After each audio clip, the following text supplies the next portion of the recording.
a result of the sickness in people, no matter how balanced or amazing they may appear in their thought shares or leading organizations or setups or the countries and stuff. But if they engage in promoting killings and stuff like that in cruelty, in my opinion, and as per this article, it doesn't make them very good human beings and stuff. And it's not about being emotional. It's not about being sentimental. In the military, you have a lot of people who are taking strict actions and stuff to set terrorism right and cruelty right and stuff. So that's rightful action and stuff. And the author of this article is saying that there is cruelty in our dealings also with dogs and horses. Forget animals and stuff. We are destroying beautiful nature. And there is a sacred Upanishad rightly saying that ahimso is yagna.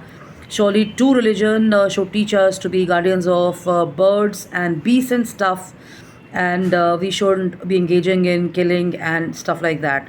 And there is a distinction between religion and spirituality. The practice of religion involves first being loving, compassionate, and having a heart for all creatures. And I think spirituality is something which kind of surpasses even religion, because sometimes religion is extremely strict. If you were to see the other communities that are engaged in killing and stuff, I'm not a non-veg I'm not a vegetarian here, so I can't be hypocritical about it. But I'm talking about on the whole in this articles and stuff. And they're saying that long ago, some of the early prophets of Ahimsa, Ashok, opened up a hospital for animals. Such hospitals need to be multiplied today. Let schools, colleges, and children learn kindness towards animals. Let boys and girls be trained into little acts of mercy, little deeds of love, and humanity cries for a new Mahavira, a new Buddha, a new Saint Francis to teach the truth to love, that is God who is calling out to love even the little ones and nature and animals and birds around us. So Yudhishthir is from Mahabharat. He's a figure, and he says, I was standing at the gate of heaven, and the angel at the gate told him, come, enter thou heaven. And Yudhishthira said, the dog is with me. So the angels tell him, you must leave the dog behind. And Yudhishthira says, faithful has been this dog to me. I cannot leave the dog, not for the sake of God. So come, says the angel, let the beast stand outside, enter. Though Yudhishthira says, I cannot enter heaven alone. The dog changes its form and becomes Dharm, and says to Yudhishthira, well done, enter thou the highest heaven. Enter the kingdom of heaven, the Krishna kingdom of Krishna. Man cannot enter alone. Man also receives brotherhood and lessons on those from both birds and beasts. And without their blessings and their associations and their companionship or comradeship, and without a heart of helpful love, man cannot fulfill his pilgrimage or enter the highest heaven, in the words of the blessed one. So what is this read talking about? The read is talking about caring, warmth, humanity, kindness, an open heart, not promoting and indulging in cruelty, standing up for what's wrong and stuff. And we expect, and we are giving values to children at school and when they are in college and otherwise, to be warm and caring people. But how many people who are representing us, or leaders, or people in various communities, are actually following this, though they are already being taught this in our scriptures and in our books of knowledge and education? How many of us are following this? So that's a question. I'm sharing this. It's a Monday, and I see that some children are taken in my neighborhood, and otherwise also I was associated with a cause where we had something around animals at Janpa. So the whole world got together in Delhi NCR, and we could see that there's a lot of caring happening and stuff. So rather than just teaching people only to earn monies and to handle designations and roles and stuff, teach them the right values, which is also caring for human beings, caring for birds, caring for animals, caring for people around and stuff, and not being cruel. And self-control teaches us all of that. There is no sense in being a killer. There's no sense in promoting terrorism. There is no sense in kind of engaging in these kind of cruelty acts and stuff like that. And as the chapter says, when you're going to be standing before God, there's going to be a big question on your face. I don't know, how it is, but the point is, in short, it's important to have compassion. It's important to care. It's important to have love in your heart. Even if you don't know anybody, pray for the world, pray for the people. That's good karma, and good karma is not complicated. Good karma is good action, good deeds, good rights, good thoughts, good judgment and standing up for what's right and stuff like that. So love and luck and take care, have fun, avoid being cruel, and be nice and be warm to people. I'm not talking about the online world, that's a separate story altogether, but really in your own environments as you step out. That's what you must imbibe and what you must teach everybody around you and stuff. So love and luck and take care, have fun, have a blast. And let me give you a small example how stray dogs can also be trained. We've got a set of dogs here in our neighborhood, and yesterday there were some children who were playing football, and one of the dogs was sitting, two dogs were sitting there. So the kids are requesting me, can you please ask these dogs to move inside? And I said, you know what, why don't you talk sweetly and nicely?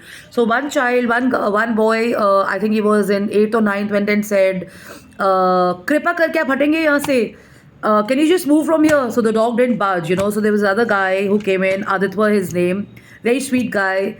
So I told him, you have to talk to this dog politely because he listens when you're sweet with him. So Aditya went ahead and said, can you please move from here? Whatever the names of the dogs are. And the next second, half a minute or half a 10 seconds later, the dogs got up and they went and sat the other way. So these are little examples where people are holding grudge, or people are holding cruelty, or people are holding, this preconceived things in their mind that dogs are aggressive, but actually they're not. So same goes with animals, same goes with birds. So there were these children who were telling me their stories yesterday about fish and about birds and everything. And we were bonding on that. So you know what, you got to kind of engage in better stuff with children, because children also have their own point of view and stuff, and preaching and teaching about values and stuff at a formative years may be important, but when you're also in your neighborhood, or when you're actually spending time with them around you and stuff, you can always engage in those kind of discussions and conversations, because children do carry and have a takeaway with them and stuff, no matter what their parents tell them.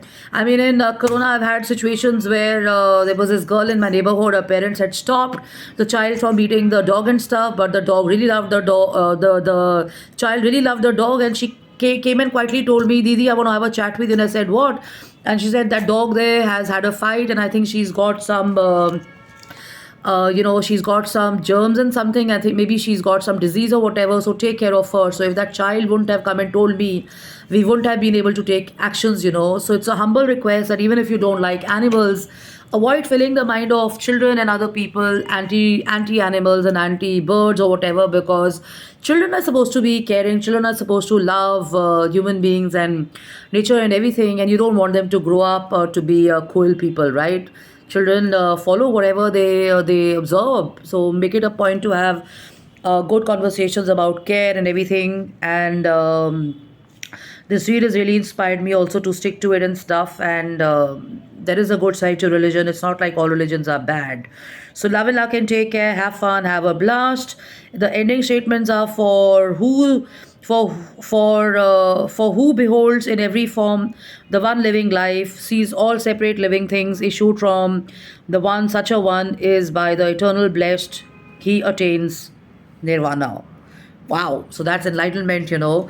So love and luck and take care. Get this article, it's on page 12. This is the Times of India. It's beautiful, and it's got some very good lessons here to learn and stuff. It's a nice lesson like you've seen from Buddha, for Hinduism, from Christianity, and also from old school of thoughts and stuff. And really, when I was in Ladakh and I see Buddhists around me and people around me, I think people are actually Buddhas in the real sense, who are actually taking care of animals and birds and nature as well. So be a true caretaker of the world and stuff, and it's all going to come back to you. You can't pretend. Emotions are something you can't pretend. So love and luck and take care. Believe in this. Echo, whatever you send out comes back. So if you send joy, you send happiness and stuff, it's bound to come back. And if it doesn't come back, it's unfortunate. But the point is, keep doing and keep going and keep moving forward. So love and luck and take care. Have fun. Have a blast. I'm on jkapani@gmail.com, Jashin Kapani office@gmail.com, and jashinkapani.im@gmail.com. Love and luck. And thank you so much for praying for me and for other people. There's been a miracle. There's been a positive story. There was a child in our neighborhood who was actually going to have a surgery or an operation, and I told him that, I'm going to pray for you. We're all going to pray for you and stuff. He was doubtful about it, and his questions were so innocent and cute. How do you think a surgery will be worse when the doctors already told me that I'm going to have a surgery? You think prayers are going to work? And we had a long chat about it, and I met him yesterday, and he was there walking around, giving me a five and stuff, playing in the neighborhood and stuff, going to meet his father without glasses. There were these chats that we had with him also in the neighborhood, where we had to give him this hope that everything is going to be fine. He didn't believe it, but over 6 7 months or a year, his eyes are absolutely fine, and step by step, he's able to see without having a surgery. So believe in the power of prayer. So also pray for other people. I've already shared this. Billions of people around the world praying for you and your family and your loved ones definitely is going to have a positive impact in your life and in the lives of other people. So love and luck and take care. Heaven is definitely a place on earth. You don't have to go to beautiful locations to feel that. That's temporary. But if you can have a mindset, or if you can have an approach where you feel that you can make life beautiful where you are, start now. Why go like really far off when you can have the beauty of life and everything around you? So love and luck and take care. Have fun and have a blast. Cheers. Hakuna Matata. Enjoy.